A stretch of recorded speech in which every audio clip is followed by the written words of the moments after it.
This is City Pulse Newsmakers, a weekly look at the issues and the people behind them in Greater Lansing. Brought to you by City Pulse, Lansing's weekly alternative newspaper. And now, here's your host, City Pulse publisher, Burl Schwartz.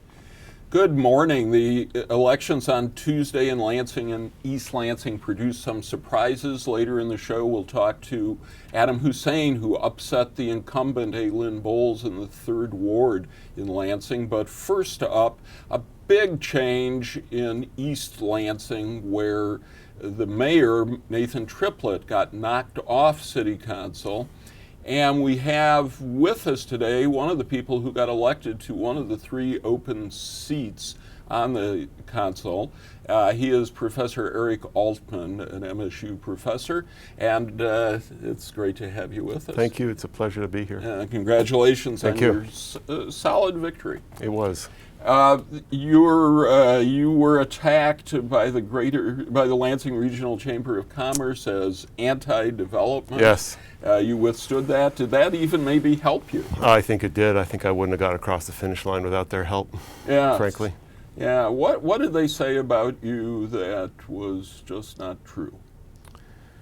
I'm not sure that they said anything that made any sense. They took a shot at one of my votes on the Planning Commission. I voted against a site plan for a building in downtown East Lansing, and it turns out that the City Council ended up doing exactly what I wanted the developer to do in the Planning Commission, and so my vote actually helped make the building a better building.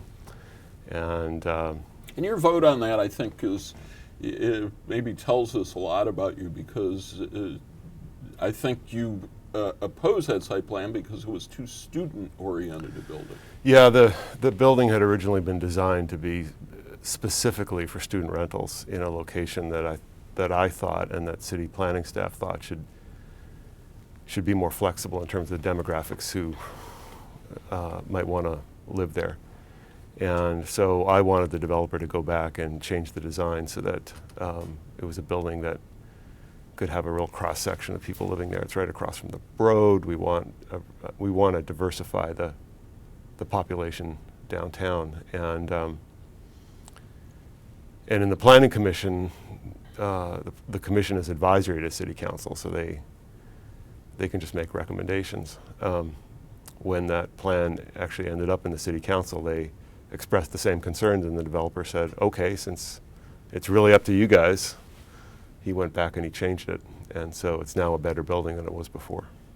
You also voted against another bar in downtown East Lansing. I did, yeah. We don't need any more low-end bars in East Lansing. What do you need?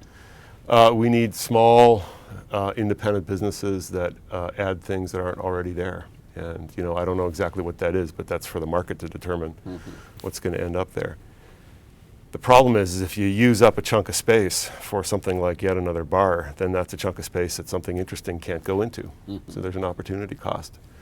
And the city code, in fact, allows us to deny liquor licenses if in our judgment there is an undue concentration of liquor licenses in a particular area. And I think it's pretty evident, not just to me, but to a lot of people in East Lansing, that there's an undue concentration of bars in downtown. Yeah. The world may be divided into 2 kinds of college towns. East Lansing is, I think, typical of one that it's very student-oriented. And then perhaps Madison, Wisconsin is an example of another where the university, or Ann Arbor, where the university and the town are very integrated. Do you see the potential in East Lansing of shifting it, or is it now just let's not let it get worse? It used to be that downtown East Lansing was a destination for a lot of people. There used to be shopping there used to be restaurants, there used to be theaters, and this was not that long ago. MSU was already a very big university at that point. And so it doesn't have to be the way it is right now. I think we can try to change the direction. I'm not sure that anybody quite understands why the downtown looks the way it looks right now. I think rents are real high, and that means that limits the kind of businesses that can succeed down there. There may be regulations that are getting in the way of independent businesses starting up there. I would like to do some sort of study trying to identify what the barriers are to opening up a small business in downtown East Lansing, whether it's rents or regulations or parking. And some sort of market research to know who would actually go down there to buy stuff. And I think if we think outside the box, we can try to bring the downtown back into a state where lots of different people have a reason to go there. Let's talk about development incentives, because you've argued that the city is not really capturing what it puts into these businesses. Right. What criteria are you going to use? First of all, are you just against incentives? Or? Incentives are a perfectly useful tool for development and for other things. If a market of some kind is distorted, then tax incentives are one way to accommodate that and get things that we want, that represent some sort of public good. And there aren't a lot of people in East Lansing who think that there should be no development subsidies under any conditions. The problem has been that their use has been excessive over the past 10 years. And there's been no critical assessment of whether development subsidies are necessary for a given project. Developer stands up at the podium in City Council and he says, this is the best project I can do, and I need such and such a tax abatement, and otherwise I'm not going to do it. And the City Council says, okay. Instead of asking questions like, okay, what's your cost model? What are your profit margins? Will you let us audit your books in some way that we can tell you're really telling us what you need to build this project? Where's your market study? So I think there's a clear direction there. We need to leave development subsidies on the table as one potential tool, but we need to apply them judiciously. We need to do our homework. We need to ask for accountability. This is not rocket science. This is what they do in the rest of the world, and we should be doing it here. You've been critical of the reuse of the old Jacobson's building by Jackson National Life, mainly as an office. Yeah. But it does provide student employment. It does. Would you have gone in a different direction? I would have preferred to see retail there, because retail generates foot traffic, which has all sorts of other positive effects on the surrounding area. Were there incentives given to Jackson National Life? Yeah, they got a personal property tax credit that will add up to over $1 million, and that was not appropriate. Right. Had they not gotten that, they may not have come, but you still would have been in the position of telling the property owner that no, you can't rent to whomever you want. I don't know that we could have stopped them from coming. I don't know that we would have wanted to stop them from coming if they wanted to come. We have no idea whether that tax incentive was necessary for them to come. There was never any on-the-record discussion of that. The way the sequence of events occurred is the agreement that they were going to move in there was announced first. And then the City Council voted on the tax break. Now, what I don't know is whether there had been some sort of negotiation about that initially, but it certainly looked like the tax break was completely gratuitous and not necessary. And there are two other issues that sometimes get lost in this discussion of tax incentives for downtown businesses and development. One of them is that is very profitable real estate, especially for things like student housing, right? So people can make a lot of money off developments that they build there. The other factor is that people seem to forget what taxes are for. Taxes pay the cost of running a city. They pay the cost of public services, and they pay the cost of infrastructure. So taxes on a development project pay for the public services and the infrastructure required for that project. So a bunch of people live in a building. They consume police services. They consume other city services. When the city votes to forgive the taxes on that project, they are not voting to withhold public services and infrastructure. They're voting to shift the cost of those things from the developer to the rest of us. Yeah, okay, but wouldn't a developer argue that really what's important here is we're bringing people to live in your community? They're going to spend money, and you may not recoup it directly from the developer, Right. but you recoup it indirectly. Sure, and I could make the same argument for my house, right? Why shouldn't I get a tax break for my personal property taxes? Because then I live in East Lansing and I can spend money. I mean, it's the same argument. It's no different from anything else. The key issue is that taxes pay for infrastructure, and everybody needs to pay their fair share.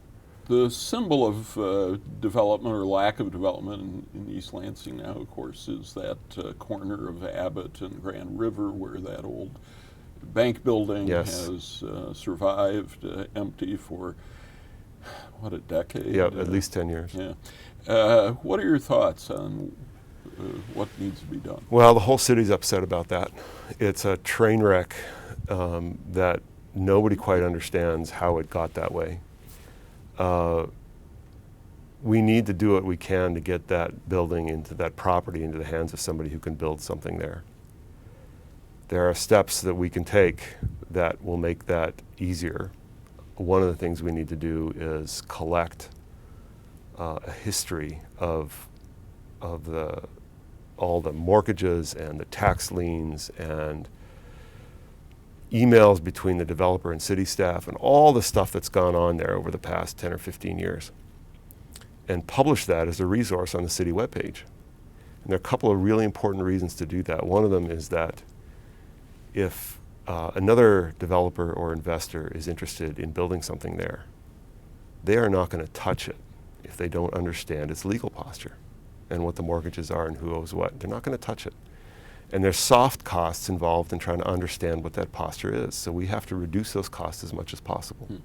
The second reason is that citizens deserve to have the information available to understand what happened there. And nobody understands what happened there. Everybody just looks at it and goes, what's up with that? But nobody knows what's going on there, including people on the inside.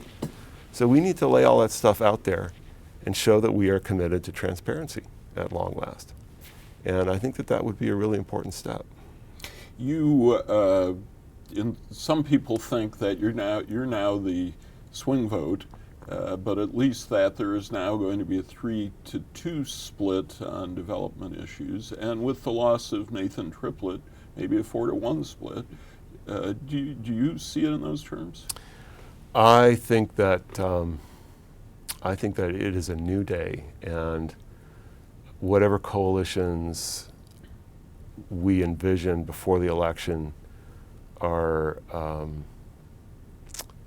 not something we want to make assumptions about going into the new city council. I think that there's a very good chance that this council will align itself in a way that we can come together as a group and have a lot of 5-0 votes. Do you see, and we're almost out of time, would you support not just looking harder at tips, but looking harder at what buildings are going to look like? Yes. I mean, other communities won't Yes. let you build a McDonald's unless it fits in. Yep. Yeah, that's a common complaint I heard talking to people at Doors. They want better architecture, they want better function. And we need to think about how to modify the code so that we have some teeth to produce nicer looking buildings. There's that whole string of old buildings to the west of the building we were talking about at Yep. Abbott and Grand River. Some people say, hey, in Ann Arbor, those wouldn't get knocked down. Are you saying before the church? Yeah. Between the, yeah. I have no idea what kind of shape they're in inside. Right. The ship may have sailed. Yeah, that may have sailed. Yeah. All right, very good. Well, Eric Altman, again, congratulations to you. Thank you so much. Best of luck to you. Thanks. We look forward to having you back maybe in a year and see That would be what great. has happened. Yep, All right. super. Joining me now is the councilman-elect from the 3rd Ward of Lansing, Adam Hussein. Adam, congratulations. Thank you. I appreciate the opportunity to be here, bro. Well, my pleasure. Adam, you won by a very narrow margin. You don't exactly have a mandate. Sure. What do you think? How do you react? Do you think when it is that close? Well, let me say we did polling a few weeks back, and the margin was much more substantial. It was about a 61-39 split. And they had a tremendous, I have to be honest, a tremendous get out the vote strategy. They did a nice job the last couple weeks. And I think they got a lot of voters that were on the fence to get out and vote. So you were at 61? Yeah, I was at 61. She was at 39, yeah. And so again, they really pushed hard at the end. And again, my hat is off to them. They had, you know, to me, towards especially the end, they ramped it up a bit, and they got to a lot of those voters, I think, that were on the fence. And there were many people that contacted me, Burl, over the last couple of weeks and said, you know, we're confused at this point. And I'm sure we'll talk a little bit about some of the negative mailers that were out there. But there were voters that were confused, I think, about where these things were coming from. I think they were confused about the messaging. And being kind of an unknown commodity, they saw me at their doors at least twice, most of them. But I think they were uncertain as to you know, was I behind some of that? And I think that may have hurt us last night. Well, you certainly were portrayed as negative. Sure. What specifically? I mean, the puppet stuff's kind of silly. Nobody, no one can really say you will or won't be a puppet, other than you can say it. But sure. Proof will be in the pudding. But you were attacked as being negative on a number of fronts. What do you want to say to those who perceive you as negative? Well, some of the things that I heard at the door, obviously precipitated by some of the mailers. Number one, that I'm not an advocate of the Lansing School District. I absolutely am. And what I shared with people at the doors, and it resonated, was that I worked like an absolute dog for 3 years to try to get into the school district. I thought that would actually be the way I'd make my mark on the community. As a teacher? As a teacher. I went into education. I was a graduate of Lansing Eastern High School. There were teachers and mentors and tutors that had a huge impact on me and kind of my trajectory. And so that is how I thought I was going to make my mark on the community. I wasn't fortunate enough to get in. They were laying off as opposed to hiring in. I turned down a couple job offers to get in. My wife was fortunate enough. Unfortunately, again, she was laid off 7 times in 7 years. But we, I mean, relentless advocates of that school district. And I wrote an editorial about a year ago, actually, to the day. And that was misrepresented. That was in support of the frontline workers. And I think the teachers, you know, obviously I'm proud to have the support of the MEA. And I think the teachers knew what that editorial was about. But again, it provided the opportunity to kind of misrepresent, I think, my message. And that was unfortunate. It's time, though, for you now to shift away from the campaign Absolutely. to what are you going to do? And, you know, the mayor obviously supported Aylin Bowles, and given his big personality, there can easily be conflicts with him. Sure. On your end, how are you going to at least try to avoid such conflicts? Well, I'll tell you what, as I was walking into the studio, believe it or not, I listened to a voicemail from Verge. You know, he called to congratulate me, and he wants to sit down, and I'm absolutely going to call him back. I think Southwest Lansing, and I promised Southwest Lansing residents, workers, business owners, that I would not allow personal conflicts, okay, with the mayor to get in the way of doing the business of Southwest Lansing. So I think what we do now going forward is we meet, we discuss, and I think in a candid way. I think we need to put everything on the table because there was a lot said, there was a lot done, there was a lot happening behind that curtain. And so I think we need to be candid and respectful and then move on. And I think with Verge, you know, I'm going to be very clear. You know, I think we deserve for him to be on our team, and we need for him to be on our team in Southwest Lansing. And I think he will be. I do. I'm confident in that. All right, let's talk about Southwest Lansing. Sure. Obviously, you campaigned hard on that, and you congratulated specifically folks of Southwest Lansing for putting you in office. But what can you really do about it? Why would developers who are doing so much elsewhere in the city say, oh, you know, we're going to go down there where there's lots of crime? First of all, you know, we have to do a better job. We have real buying power in Southwest Lansing. We really, really do. And I've said this actually on the show before. When you look at some of our corridors, we have some very, very marketable pieces of land. We have some very, very marketable properties. I contend, and I have, obviously, for the last 8 months, that enough is not being done, essentially, to market those properties. I am thrilled. I got to be honest. And I think it's tangible results of the conversation we pushed as part of this campaign, also some of the work that Rejuvenating South Lansing is doing, and they're plus 300 members, as well as some of our neighborhood groups. But we're pushing a conversation, and I think you're starting to see some tangible results. We have $50,000 coming to Southwest Lansing from the MEDC. And I think, you know, when that money came to the Tri-County region, essentially what they said was that Southwest Lansing was the most underserved and most underrepresented part of the entire Tri-County region. So, but with that said, I know for a fact we have buying power. You know, Well, you look why do at. you say that? Why do you? I mean, it's not a high-income area in a not high-income city. That's true. That's true. But if you look at, and again, let's focus on MLK. That corridor has got to be a priority, and it has to be a focus. That's at the epicenter of Southwest Lansing, and we have to move that forward. If you look at that with the highway access, we've talked about this. You look at that with the traffic counts. You know, you not only have people that connects not only our neighborhoods, but you have people, especially because of that highway access, that traverse that all day long, and they're coming to and from work. They're coming to and from different communities and adjacent communities, and I am certain, I am certain that if there were businesses, and there are some, there are some good reputable businesses on MLK, and I think we have some investment there that we need to protect, and I think we need to create some synergy there. But I believe that we can pull some of those people in after 5, if you will. So we need some restaurant, we need some retail business, and I think we can pull it in. And this $50,000, I'm hoping, is going to help us put a plan in place.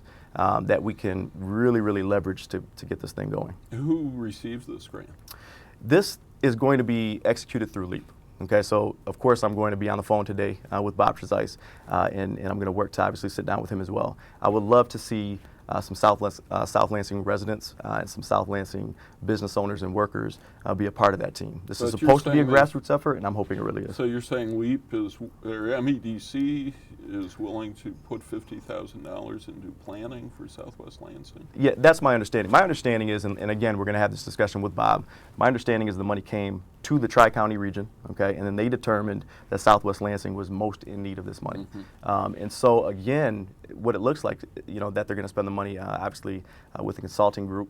But again, I keep hearing that residents are going to be part of this, business owners are going to be part of this. So I want to make sure that Southwest Lansing has a voice in this discussion. What about crime down there, though? Is that the perception is it's a, relatively speaking, high crime area, that there are gangs. Is that true? I think so. I do. Just So 2 what are weeks you ago, gonna do believe it or about not. that? Well, just 2 weeks ago, believe it or not, I witnessed car theft, and that was a bit jarring, as you can imagine. Obviously, we just had a woman that was shot as part of a robbery, in the back. There was a stabbing recently. I mean, so there's real crime. It's not a perception. There's real crime, and so we need to tackle that. One of the things that I think we need to do, and I've said this a number of times, I think we need to obviously partner with Mike Yankowski, our chief of police, and discuss why is there this disconnect between the data and what's really going on. It's not a perception. We know it's really happening. Why are people not reporting crime?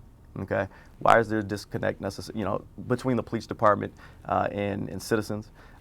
We're losing, and here's the thing, I didn't just engage as part of this process. I did not just engage residents. I also engaged business owners, and not just the ones that are still here, but the ones that moved out.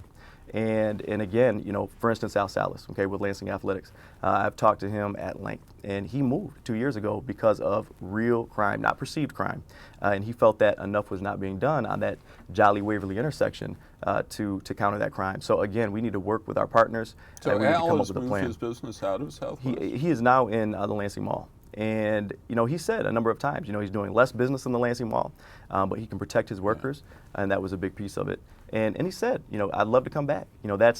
I became part of that community, and so I'd love to come back, but I have to know that I'm going to be able to keep my workers safe, and that my investment is going to be protected. Essentially. If I remember correctly, on another issue on the long-term city debt for pensions and that sort of thing, that you were skeptical that it really exists. Is that correct? Well, the skepticism is no longer there, because we've done a little bit more homework, and I'm going to, one of the things, I tried to sit down with everybody I possibly could, over the last 8 months, so I was ready to go. Now, the next 2 months, we're not resting on our laurels here, I'm going to continue to listen, to learn, to grow, so that Southwest Lansing has a representative, that is completely in the know, by January 1st, and I'm ready to go. We do have issues, Now, the question, obviously, that is probably going to come next is, am I now in favor of selling the BWL? I'm still not, I think there are a number of things that we can do. I think we can, and I kind of look at parks as a microcosm, We did a thorough inventory, and I give Dusty Fancher and Rick Kibbe a lot of credit for that. And we looked at accessibility, we looked at visibility, we looked at programming, we looked at foot counts and actual visitation to those parks. And we have an inventory in place where we know exactly what we have with our parks.